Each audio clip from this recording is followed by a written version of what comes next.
Assalamualaikum warahmatullahi taala wabarakatuh dan salam sejahtera semua. Berjumpa kita sekali lagi dalam kuliah kelima Sejarah Kesusastraan Melayu.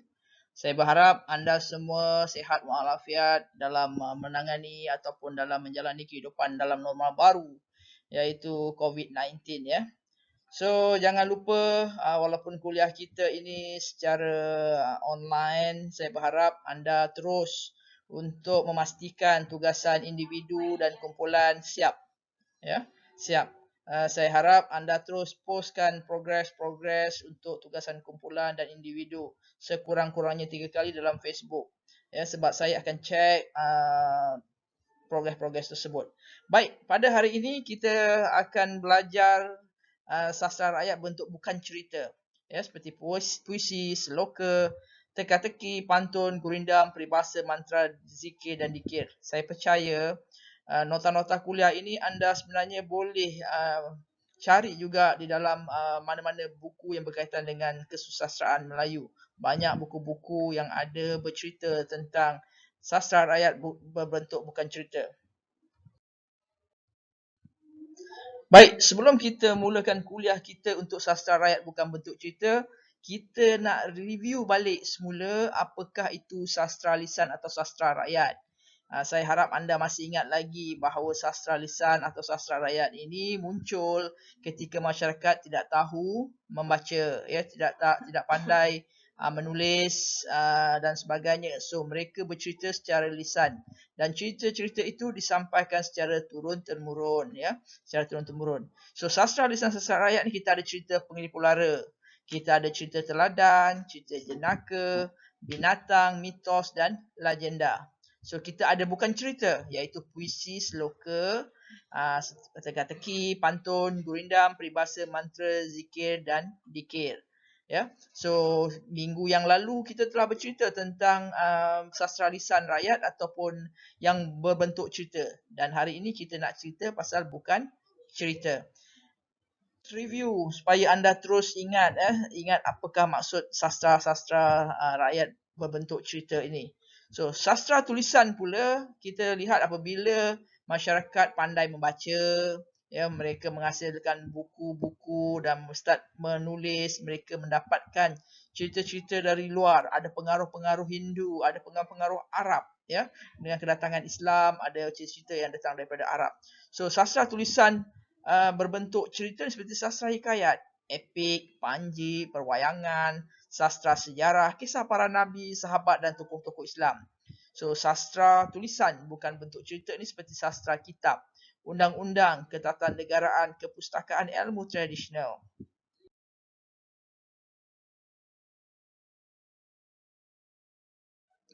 Apakah tujuan ataupun tema cerita-cerita teladan ni? Antaranya adalah untuk temanya adalah tema kasih sayang, tema kekeluargaan dan tema kehuluran budi pekerti.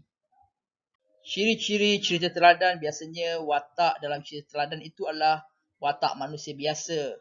Dan latar dunia dia pun latar dunia nyata. Struktur ceritanya sangat mudah sebab cerita lisan berbentuk cerita teladan ni biasanya disampaikan kepada golongan kanak-kanak, ya. Disampaikan secara informal. Jadi struktur ceritanya sangat mudah difahami. Bahasa-bahasanya juga sangat mudah, iaitu menggunakan bahasa pertuturan sehari.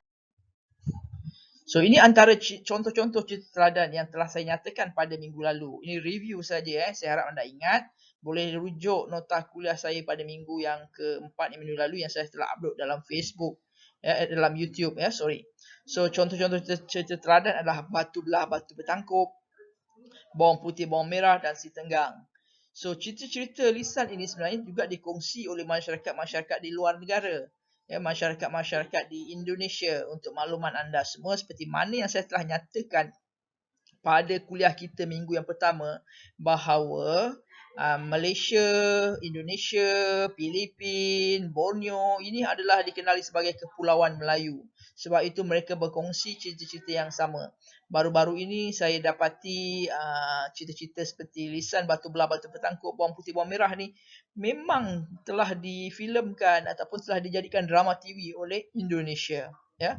Di Malaysia ada si tenggang, cerita teladan, ya. Di Indonesia ada cerita-cerita yang hampir menyamai cerita-cerita si tenggang. Seterusnya, cerita rakyat berbentuk cerita adalah cerita jenaka. Kita lihat bagaimana cerita jenaka ini bertujuan untuk menghiburkan, menimbulkan kelucuan kepada pendengarnya. Antara cerita-cerita jenaka itu seperti cerita Si Luncai, Pak Pandir, Pak Gadok, Lebay Malang, Pak Belalang, Mak Jenin, Abu Nawas, Musang Berjanggut. Kebanyakan cerita-cerita ini telah pun dipindahkan ataupun ditransformasikan menjadi filem. Kisah watak perwatakan dalam cerita-cerita jenaka ini biasanya digambarkan watak-watak tersebut mempunyai nasib malang. Ada yang digambarkan sebagai bijak seperti Abu Nawas. Ada yang watak-watak yang digambarkan mempunyai perwatakan pintar-pintar bodoh dan nasib bertuah. Okey, kebanyakan cerita-cerita rakyat ataupun cerita-cerita lisan ini telah diadaptasikan ke filem. Macam saya sebutkan tadi, antara filem-filem tersebut sepertilah filem Pandir Moden, Nujung Pak Belalang, Musang Berjanggut dan lain-lain. So ini semua telah kita nyatakan pada minggu lalu. Ingat bahawa ini adalah review sebelum kita masuk pada kuliah minggu ini ya. So antara yang saya nyatakan pada minggu lalu adalah ada filem yang terbaru pada abad ini di mana KRU Studios telah menggabungkan berbagai watak dalam cerita rakyat dalam sebuah filem yang dinamakan sebagai filem Majika. Dan minggu lalu kita bercerita juga tentang cerita rakyat berbentuk mitos yang ada unsur-unsur mitos. Contohnya seperti cerita asal usul. Cerita mitos ini dahulunya dipercayai benar-benar berlaku dan bersifat suci kerana masyarakat zaman dahulu dia percaya kepada animisma, dia percaya kepada unsur-unsur gaib. Semuanya itu berlaku sebelum kedatangan Islam ya. So antara cerita-cerita ataupun elemen dalam cerita mitos ni wataknya biasanya adalah orang bunian, orang halus, dewa-dewi ya. Berlaku pada masa lampau. So sebab itu kalau tengok cerita-cerita rakyat kebanyakannya tidak menggambarkan tentang latar masa yang spesifik. So dia akan cakap pada zaman dahulu. Ini semua bertujuan untuk menggambarkan masa lampau. So antara cerita-cerita ataupun elemen mitos ni ada berlaku pada cerita-cerita asal usul. Contohnya asal usul Gunung Kinabalu, Gunung Santubong dan sebagainya. Ini dia yang saya sebutkan pada minggu lalu, di mana cerita-cerita mitos yang ada unsur-unsur mitos ni seperti Naga Tasik Cini. Pelangi, yang mana pelangi dikatakan di hujung pelangi tersebut ada harta karun, asal usul Gunung Santubong, Gunung Kinabalu dan sebagainya. So selain daripada mitos, kita ada cerita yang ada unsur-unsur legenda yang kita panggil legenda. So legenda ini berkaitan dengan biasanya dianggap benar-benar berlaku dan ada sejarah. Ya, ada sejarah, kadang-kadang ada bukti-bukti bahawa cerita ini benar-benar berlaku. Wataknya daripada manusia biasa yang luar biasa. Watak tu memang ada tapi diberi gambaran tentang bahawa dia punya sifat-sifat yang luar biasa namun begitu masih boleh diterima oleh akal. Latar tempatnya latar dunia, ya benar-benar berlaku dan bukan suci seperti cerita mitos. So cerita legenda ini biasanya berkaitan dengan cerita tokoh kepahlawanan. Banyak contoh-contoh cerita tokoh dan kepahlawanan. Contohnya di Sabah kita ada Mat Saleh, kita ada Antanom Ontaros Antanom yang digambarkan mempunyai kuasa luar biasa. Yang mana ada yang kata tidak kebal, ada yang kata dia tidak mati dan digambarkan dengan berbagai-bagai cerita. Contohnya seperti Antanom digambarkan apabila dia lahir tersebut hujan turun selepas beberapa bulan tidak hujan ataupun musim kemarau di Tenom tersebut. Tetapi bila Antanom lahir hujan turun dengan lebat. Ini menunjukkan bahawa seorang kanak-kanak ataupun tokoh itu mempunyai ciri-ciri istimewa. So cerita-cerita legenda selain daripada tokoh juga berkaitan dengan cerita-cerita nama-nama tempat. So ini cerita-cerita legenda seperti Masuri, Hang Tuah, Batu Pahat, nama-nama asal-usul tempat, nama-nama tokoh-tokoh pahlawan seperti Panglima Saleh, Puteri Sakdong, itu semua tokoh-tokoh pahlawan dan cerita asal-usul seperti Batu Gajah Perak, di mana gajah jadi batu. So kebanyakan cerita-cerita rakyat ini telah diadaptasi dan disesuaikan dengan keperluan semasa dan juga perkembangan teknologi. So ini yang saya nyatakan pada minggu lalu, kenapa kita mesti gali, kita mesti cari cerita-cerita rakyat zaman-zaman dahulu yang disampaikan oleh orang-orang tua secara turun temurun. Kenapa? Sebab cerita-cerita itu adalah khazanah yang sangat berharga yang kita boleh jadikan panduan, dan kita boleh tukar bentuk dia menjadi permainan komputer, filem cerita, filem animasi, dan yang paling asas ataupun basic adalah buku cerita. Seperti mana yang saya mohon anda buat untuk tugasan individu dan kumpulan. So ini dia. Kita boleh jadikan cerita-cerita rakyat ni sebagai bahan pengajaran, tujuan komersial dan patriotisme. Okey. Minggu ini kita nak bercerita ataupun nak berbincang tentang sastra rakyat berbentuk bukan cerita. Yang saya telah nyatakan tadi, yang kita buat review sebentar tadi, itu semuanya adalah sastra rakyat berbentuk cerita. So kena beza dan ingat bahawa sastra rakyat terbahagi kepada dua, yang mana berbentuk cerita dan bukan cerita. Apakah sastra rakyat berbentuk bukan cerita? Ini dia. Kita memang kenal tentang pantun, pantun, syair, gurindam, seloka, teka-teki dan nyanyian rakyat, peribahasa, bidalan, jampi mantra. Ini adalah sastra rakyat yang kita kategorikan sebagai sastra bukan berbentuk cerita. So kita nak tengok dari segi bentuk, isi, tema dan fungsi. Okey, untuk makluman anda, saya mengharapkan anda terus baca dan belajar. Ingat, pelajar-pelajar universiti tidak boleh bergantung sangat kepada nota kuliah. Sebab nota kuliah ini adalah satu yang asas sahaja yang memandu anda untuk mencari bahan-bahan yang lebih besar ataupun lebih banyak lagi melalui buku-buku. Kena baca dan kena gali. Sebab saya percaya sekarang ni mungkin anda tidak tahu, tetapi akan datang mungkin ada di antara anda yang berminat untuk mengetahui tentang jampi mantra, tentang puisi-puisi Melayu tradisional yang ada terdapat di Sabah atau di tempat-tempat anda untuk dijadikan tesis dan boleh digunakan untuk penciptaan lagu ataupun apa-apa sahaja. Dan pengalaman saya menunjukkan bahawa ramai pelajar-pelajar sarjana yang sekarang ini mengkaji sastra rakyat bukan berbentuk cerita. Dan ini sangat bagus untuk memperbanyakkan khazanah sastra kita, sastra Malaysia. Dan saya amat mengharap bukan saja memperbanyakkan khazanah, tapi kita boleh menggunakan sastra-sastra ini untuk disesuaikan dengan perkembangan zaman.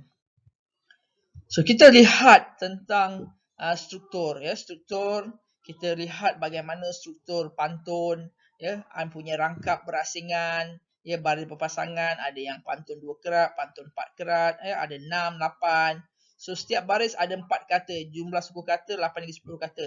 So unit suku kata kadang lebih panjang pada kuplet, iaitu 2 baris ataupun maksud. So pantun biasanya ada pembayang dan ada maksud. Bentuk pantun ni ramai yang faham. Kita ada pembayang dan ada maksud. Contohnya pembayang ini dia menggambar, dia kadang-kadang tidak berkait dengan maksud tersebut kalau kita lihat secara kasar. Sebenarnya kalau kita kaji dari segi simbol, dari segi maksud yang tersirat, dia ada kaitan. Okey, so saya harap anda boleh kaji. Contohnya kalau ada sumur di ladang, boleh saya menumpang mandi. Kalau ada umur yang panjang, boleh kita berjumpa lagi. So kalau kita lihat, kalau ada sumur di ladang, boleh saya menumpang mandi. Kalau ada umur yang panjang, boleh kita berjumpa lagi. Macam seolah-olah dua baris yang atas tu tidak ada kaitan dengan dua baris yang bawah itu, iaitu pembayang dan maksud. Tetapi sebenarnya kalau kita kaji betul-betul, dia ada sebab kenapa ada pembayang tersebut. Dia ada kaitan dan sebagainya. So pantun ini dikatakan berasal dari Nusantara Melayu. Ada yang mengeja dia sebagai pantom, pantun, ditulis 4 abad yang lalu. So bahasanya berirama, tujuan berkomunikasi, ada pemikiran dan maksud tertentu. So zaman-zaman dahulu kebanyakan masyarakat ataupun ahli-ahli masyarakat, mereka apabila berkomunikasi suka berpantun. Dan warisan ini telah diwarisi oleh golongan-golongan golongan-golongan muda ataupun golongan-golongan lama yang digunakan khusus untuk tujuan-tujuan acara tertentu. Contohnya seperti upacara peminangan, itu memang paling paling biasa dilakukan. Dan kalau kita tak jaga, pantun ini akan hilang. Tujuan berpantun ni kadang-kadang dia tujuan untuk memeriahkan suasana, untuk menyampaikan sesuatu maksud yang tersirat. Kalau kita marah orang, kita berpantun, dia nampak lebih sopan, ya, lebih sopan. Kadang-kadang kita nak mencurahkan perasaan kita dengan pantun, nampak dia lebih kalau katakan jejaka ataupun wanita, ya, bila mereka berpantun nampak lebih sopan dan dapat melindungi perasaan-perasaan itu, dan dia lebih indah.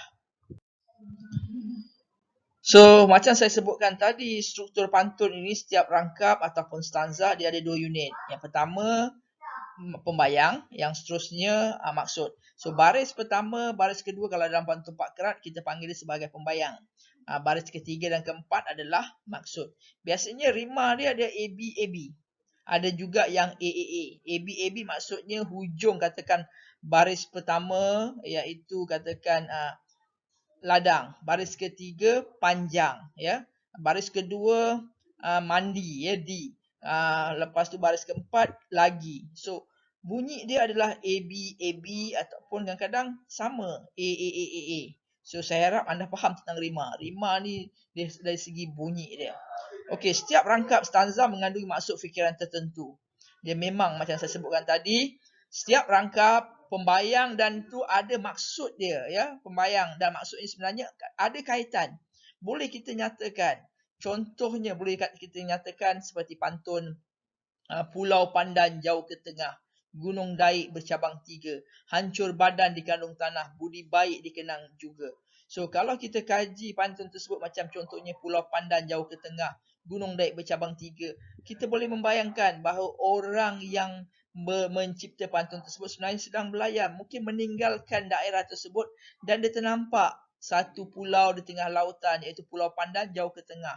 Lepas tu ada Gunung Daik bercabang 3, hancur badan dikandung tanah, budi baik dikenang juga. So maknanya orang zaman dulu sangat kreatif, dia membayangkan persekitaran dia, ya, dan mengaitkan dengan perasaan-perasaan dia. Dan kita boleh bayangkan suasana tersebut. Kemungkinan si pemuda ataupun si pemudi meninggalkan daerah tersebut dan mengingat semula apa yang berlaku, budi baik yang berlaku, yang telah diperolehi daripada ahli keluarga ataupun kawan-kawan yang ditinggalkan. So ini dia satu keistimewaan. So kita ada berbagai-bagai jenis pantun. Ada pantun yang sesuai untuk kanak-kanak, kita panggil pantun kanak-kanak lah. Pantun yang berkaitan dengan tema cinta kasih sayang, pantun teka-teki, ya, pantun nasihat. So jenis-jenis pantun ni anda boleh baca dan boleh lihat. Kalau anda lihat ataupun mencari dalam internet, anda akan dapat contoh macam-macam. Ya, kadang-kala contoh-contoh ini memang menarik. Contohnya pantun teka-teki. So pantun tu sangat menarik, ya, sangat menarik.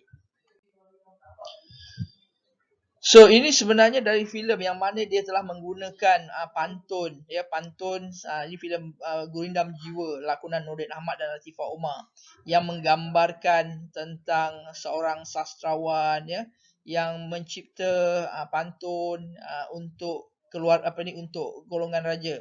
So antara pantun tersebutlah bunyinya seperti tuai padi antara masak, esok jangan layu-layuan, intai kami antara nampak, esok jangan rindu-rinduan, ya.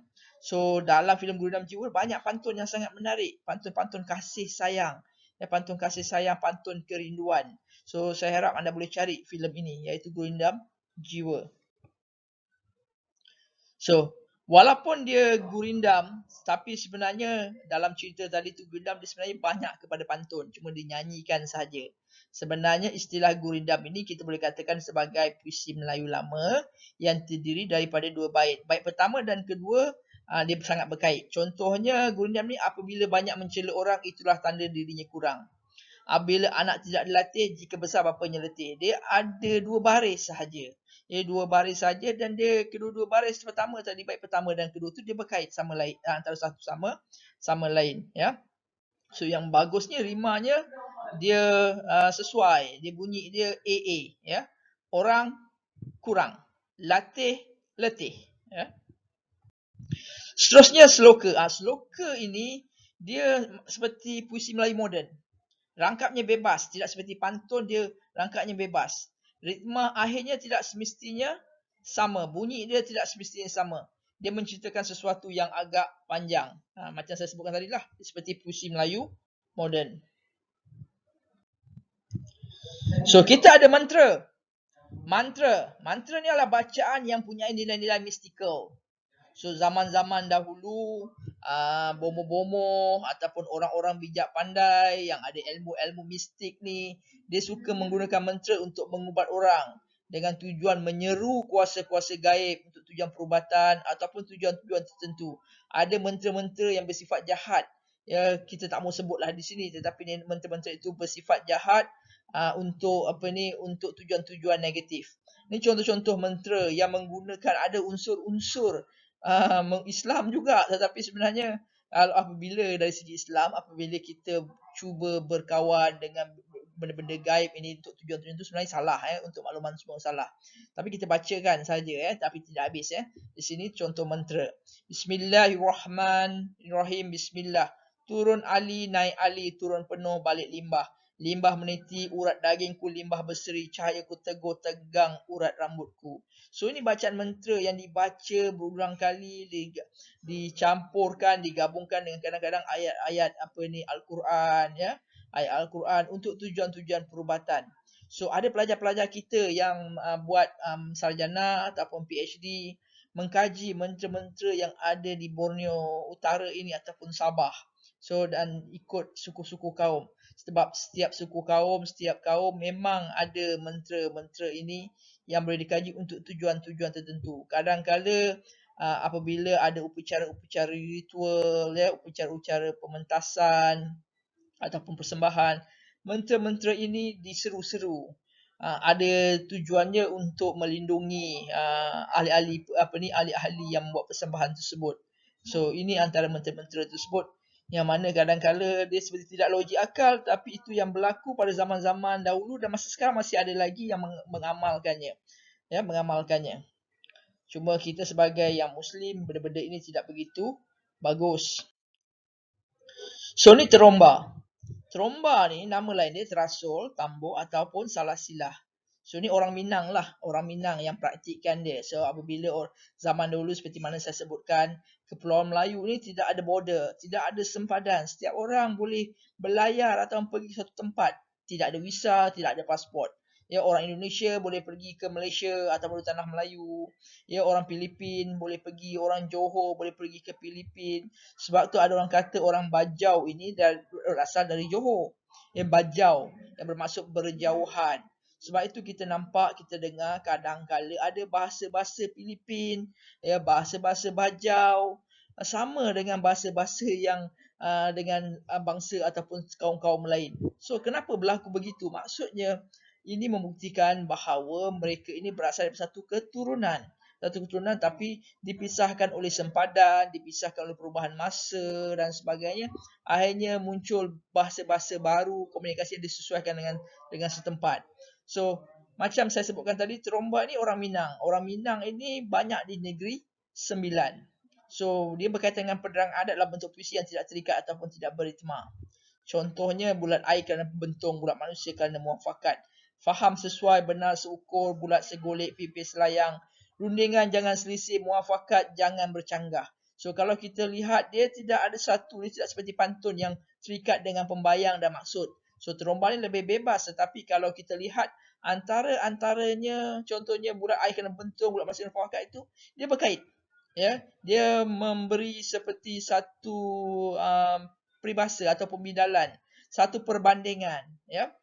Contoh bulat segolek, pipis selayang. So kalau bulat tu dia bergolek, pipis dia akan melayang. So rundingan jangan selisih. So dia banyak nasihat dalam teromba ni, banyak nasihat, ya, nasihat-nasihat yang bagus untuk kita dengar. Dan kalau kita mendengar teromba ini diucapkan, dia sangat menarik. Boleh cuba cari dalam internet bagaimana cara-cara pengucapan teromba ni. Dan yang paling biasa kita dengar adalah peribahasa. So peribahasa ini memang sangat terkenal. Pantun dan peribahasa ini sangat terkenal sehingga sekarang ni masih lagi orang ucapkan. So apakah peribahasa? Menurut Zabah ialah Segala susunan cakap pendek yang telah melekat di mulut orang ramai semenjak turun-temurun. Macam saya kata tadi lah, sastra rakyat ni secara turun-temurun yang kemudian dibukukan ataupun ditulis. Ya.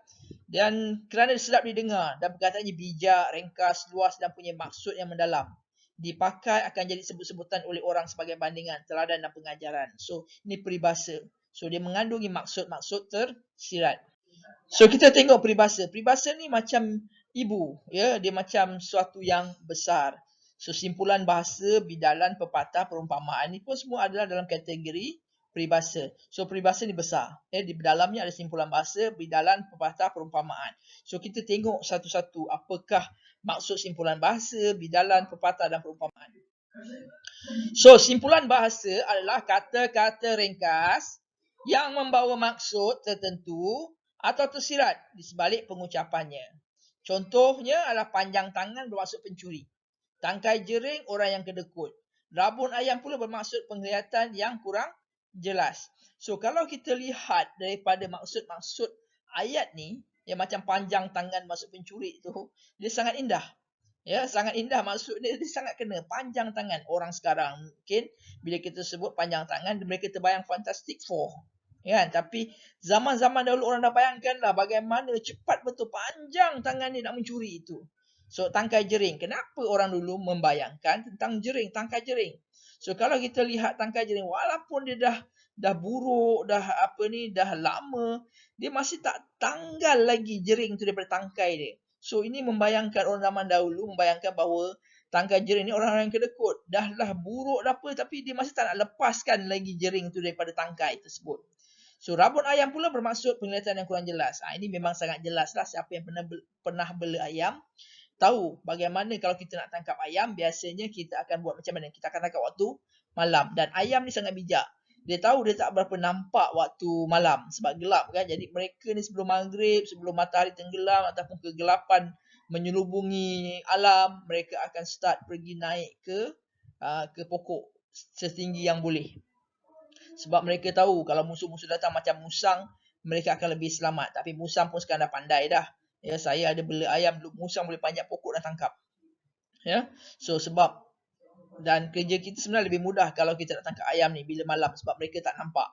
Mereka tak nampak. Kita dekat dengan mereka pun dengan ayam ni mereka tak nampak sebab mereka rabun. Sebab itu kita panggil rabun ayam. Penglihatan yang tak begitu jelas. So, bidalan ni adalah peribahasa seperti mana saya sebutkan, ya, jenis peribahasa. Fungsi bidalan ni nasihat, peringatan dan teladan kepada masyarakat. Contoh bidalan ni, telajak perahu boleh diundur, telajak kata buruk padanya. Jangan bawa resmi jagung, makin berisik makin tegak. Hidup kayu berbuah, hidup manusia biar berjasa. So, bidalan ni ada dua, kalau kita boleh jadikan dia sebagai baris, dia ada dua baris. Ya, dua baris. Dia adalah bertujuan untuk nasihat peringatan. Kadang-kala dia membayangkan membayangkan sesuatu benda, mengaitkan satu perkara dengan perkara yang lain, ya. Macam saya sebutkan tadi lah. Telajak perahu boleh diundur. So, logiknya telajak perahu kita boleh undur. Telajak kata buruk padahnya. So, pepatah. Pepatah ni perbilangan, ya. Ayatnya disusun berangkap-rangkap. Dia kadang-kadang macam puisi lah, ada irama dia. Contoh dia adalah berakit-rakit ke hulu, berenang-renang ke tepian. Bersakit-sakit dahulu, bersenang-senang kemudian. Ni, ya, kita nampak dia macam ada bentuk pantun sedikit. Dia ada ujung dia, rima dia kalau kita lihat hulu dengan dulu. Ketepian kemudian. So, rima dia AB, AB. Sedap sedikit bunyi dia. Ya.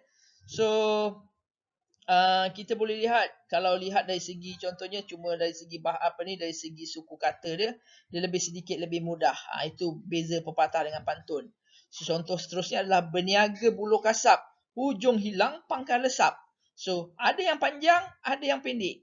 Kalau kita boleh rangka ataupun boleh susun semula dalam bentuk dua baris, berniaga buluh kasap, hilang hujung hilang pangkal lesap. So, ini adalah sesuatu yang sangat menarik yang kita boleh kaji pepatah-pepatah Melayu ni. Yang mana orang-orang dahulu dia bukan setakat mencipta pepatah-pepatah ni secara suka hati, tapi dia melihat persekitaran alam, melihat perbuatan-perbuatan manusia yang ada dan disusun dalam bentuk ayat yang sangat berirama, ya. Contohnya bertanam tebu di bibir mulut. Bayangkan tanam tebu pipi mulut. Kalau kita bayangkan macam ada tebu, tapi tebu tu manis. So maksudnya di sini ada orang yang cakap itu manis saja. Ya, dan ini kadang-kadang sangat bahaya. So suka berjanji, ya, suka berjanji, bercakap. Kita tahulah siapa yang suka berjanji, kan. Sangat macam ada tanam tebu di bibir mulut. Ayatnya manis saja. Buatnya belum tahu, janjinya belum ditunaikan. So seterusnya adalah perumpamaan, mengandungi di awal seperti. Perumpamaan ni umpama, seperti ataupun sebagai ataupun laksana. Contoh, seperti tikus membaiki labu. Perumpamaan. Dia mengumpamakan sesuatu dengan sesuatu yang lain. Ada maksud yang lain. Seperti ketam mengajar anaknya berjalan dengan betul. You tahu kan, ketam semua bila berjalan dia sengit. Tapi dia nak ajar anak dia berjalan betul. Sedangkan dia sengit. So perumpamaan ni dia membayangkan sesuatu itu dan mengaitkan dengan manusia. Contohnya laksana wow melawan angin dan lain-lain lagi. So kalau kita lihat sastra rakyat bukan berbentuk cerita ini memang sangat menarik, dan bagaimana pemikiran di sebalik penciptaan pantun, ya, bidalan atau perumpamaan atau kita panggil sebagai peribahasa ni sebenarnya menggambarkan tentang kreativiti yang sangat bagus dalam kalangan orang-orang Melayu. So baik, seperti biasa dalam kuliah-kuliah saya untuk anda semua, untuk semester ini dia memang sangat mencabarlah untuk anda semua. Kita pun faham bahawa anda semua tidak pernah berjumpa dengan saya. So bagaimanapun manusia ni sebenarnya dia kena hidup bermasyarakat, sosialisasi, ada hubungan antara satu sama lain, ya. So dahulu kita boleh berjumpa dan berbincang kalau ada masalah. Namun begitu bila PKP ni dia agak susah sikit. Namun saya berharap jika anda ada apa-apa perkara, tolong tanya saya melalui WhatsApp dan sebagainya. Dan saya sering sebabkan anda first year, biasanya saya akan pastikan anda faham kenapa anda berada di sini. Contohnya quote of the day. Sorry ada salah ejaan sikit, patutnya the easier way, easier way. The easier way to get what you want is to help others get what they want. Deepak Chopra. So kalau apa dalam peti kata bahasa Malaysianya, bagaimana nak memudahkan anda untuk mendapatkan sesuatu adalah dengan membantu orang lain. Sebab apabila kita membantu orang lain, sebenarnya Tuhan akan memudahkan kita. So dalam hal ini kita dalam kerja-kerja kumpulan, kalau kita lihat, anda mesti membantu antara satu sama lain. Kenapa dalam tugasan kita biasa ada tugasan individu dan tugasan kumpulan? Sebab besok kalau anda kerja, anda akan kerja berkumpulan. Anda akan bos. Kalau anda bos pun anda akan ada pelanggan. So kerja kumpulan ini sebenarnya mendidik anda untuk bertolak ansur. Bertolak ansur, untuk sama-sama berbincang, dan konsep prinsipnya adalah kita kena mudahkan kawan-kawan kita. Jangan, don't be a passenger, kan? Kita jangan jadi penumpang ataupun mengharap kawan-kawan kita buat semua. Tidak bagus, ya, tidak bagus. So jadi nak memudahkan hidup kita. Kalau kita memudahkan hidup orang, insya-Allah Tuhan akan memudahkan hidup kita. Jadi bekerjasama. Bekerjasama dalam menyiapkan tugasan berkumpulan. So firman Allah dalam Al-Quran, sesungguhnya Allah tidak akan mengubah nasib sesuatu kaum itu sehingga mereka sendiri mengubah nasib mereka. Baik, ini yang penting. Kita mesti berusaha. Memang kita cuba sedaya upaya. Saya harap anda cuba sedaya upaya. Dalam tempoh PKP ini saya faham ada juga yang susah untuk mendapat line internet. Tapi kita cuba. Kita cuba, sebab itulah pendidikan saja yang akan mengubah nasib kita. Memang dia tidak menjanjikan pekerjaan swasta ke, pekerjaan di kerajaan ke. Tetapi sebenarnya dalam bidang kreatif ini anda boleh berusaha untuk bekerja sendiri. Sebab bidang kreatif ini kita memang digalakkan untuk mencipta peluang pekerjaan. Berniaga, contohnya menjadi keusahawanan kreatif. Kalau anda pandai menulis novel, anda menghasilkan novel.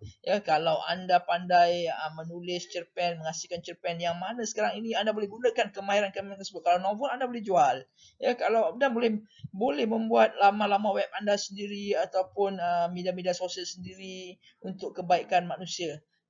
Dan yang penting sekali adalah tujuan anda masuk ke industri adalah untuk mengubah cara anda berfikir. Cara anda berfikir untuk lebih kreatif, lebih faham apa yang anda bakal lalui, bagaimana kita nak mengubah nasib kita dengan berbagai-bagai cara. So kuliah sejarah kesusastraan Melayu ini saya harap dia bukan sahaja mengajar anda tentang sastra Melayu juga. Tapi melalui tugasan yang saya berikan, dia akan mengajar anda untuk berfikiran secara kreatif dan dia tidak cukup hanya melalui kuliah. Jika anda minat bisnes, jika anda minat menulis, jika anda minat untuk melakukan sesuatu perkara dan anda ragu-ragu untuk melakukannya, boleh tanya dengan saya. Dengan saya, insyaAllah kita berkongsi. Saya pun belajar daripada pengalaman anda sendiri, daripada masalah anda sendiri dan kita memperbaiki apa yang. Akhir sekali, saya mengharapkan anda tahu apa yang anda lalui sepanjang anda mengikuti pengajian di universiti. So, yang saya sering tekankan adalah anda mesti tentukan matlamat ataupun objektif anda. Apakah matlamat objektif anda dalam kehidupan anda di masa akan datang? Kena setkan dari sekarang. So, selepas anda punya matlamat atau objektif anda ini, kemudian anda mesti bina strategi untuk mencapai matlamat atau objektif tersebut. Mesti ada perancangan dan pelaksanaan. So, anda kena tahu di mana anda berada pada masa 5 tahun akan datang. Kita ada objektif jangka masa pendek dan jangka masa panjang. So, inilah dia. Anda mesti setkan objektif anda. Contohnya dari aspek PNGK, itu objektif jangka pendek ya. Anda belajar 3 tahun ini, anda nak mendapat PNGK yang lebih baik. Bagaimana perancangan anda? Bagaimana pelaksanaan dia? So, ini yang anda harus tetapkan. So, di masa akan datang, saya percaya ramai dari dalam kalangan anda yang tidak tahu apakah cita-cita anda. Cita-cita anda. So, anda mesti ada cita-cita anda sendiri. Cari, gali. Mesti anda ada satu yang anda ingin capai. Berbincang dengan rakan-rakan ataupun yang paling bagus adalah berbincang dengan pensyarah mengikut bidang kepakaran anda. Anda kena gali apakah kemahiran, kepakaran anda, skill anda. Saya percaya ada di antara anda yang sebenarnya mempunyai banyak bakat. Jika anda punya bakat sebagai seorang penulis, anda boleh terus polish bakat tersebut. Mungkin ada yang minat sikit-sikit dan tidak yakin, tetapi inilah masanya. Sebab bidang seni kreatif ini adalah bidang yang menggalakkan anda untuk berfikir dan mencipta peluang pekerjaan. Saya percaya ini boleh dilakukan jika anda berbincang dengan pensyarah anda, mencari, lihat semula silibus-silibus yang anda belajar, subjek-subjek yang anda belajar. Cuba dapatkan ilmu sebanyak mungkin dan anda kena tahu apakah yang anda pelajari dan apa yang anda bakal pelajari. So, berbincang dengan saya jika anda ingin jadi seorang penulis, seorang usahawan, usahawan kreatif terutamanya, anda ingin menceburi bidang-bidang tertentu dan tidak tahu dilakukan, boleh berbincang dengan saya melalui WhatsApp dan sebagainya. InsyaAllah kita doakan PKP ini akan berakhir dengan cepat. Kita akan dapat berjumpa pada semester akan datang dalam kuliah-kuliah saya seperti pengurusan industri kreatif, yang mana mengajar anda untuk membuka minda anda tentang apakah lagi peluang-peluang dalam industri kreatif ini. So, banyak peluang-peluang dia. Segala-galanya adalah terpulang kepada anda. Anda yang sendiri akan harus berusaha untuk mengetahui dan mencari peluang-peluang tersebut. Dia bukannya anda tunggu yang bulat itu menggolek ataupun yang pipit itu datang melayang. Tidak, cari dan fahami. Banyakkan membaca, banyakkan berbincang dengan pensyarah anda. So, itu yang saya sering nasihatkan kepada para pelajar tahun 1 yang mengambil kursus sejarah sastra Melayu, sebab paper ini sebenarnya dia more than that. Dia bukan setakat mengajar anda untuk memahami sejarah sastra Melayu, tetapi ini adalah paper yang paling awal anda ikuti bersama dengan saya. So, saya sering mendedahkan tentang bidang-bidang yang mungkin boleh anda ceburi, tapi anda harus tanya, anda harus banyak membaca dan kita boleh berbincang. So, saya berharap itu sahaja. Saya berharap anda terus fokus dalam pengajian anda, walaupun ada banyak cabaran, dan jika ada masalah-masalah berkaitan dengan pengajian anda, boleh berbincang dengan saya ataupun ketua program ataupun timbalan dekan akademik. So, itu sahaja pada minggu ini. InsyaAllah kita akan berjumpa lagi pada minggu hadapan. Dan ingat, kita akan ada kuis. Kita akan ada kuis sejarah kesusastraan Melayu ini untuk melihat sejauh mana pemahaman anda. So, jaga diri, jaga kesihatan. Kita jumpa lagi pada minggu depan. Assalamualaikum warahmatullahi wabarakatuh dan salam sejahtera.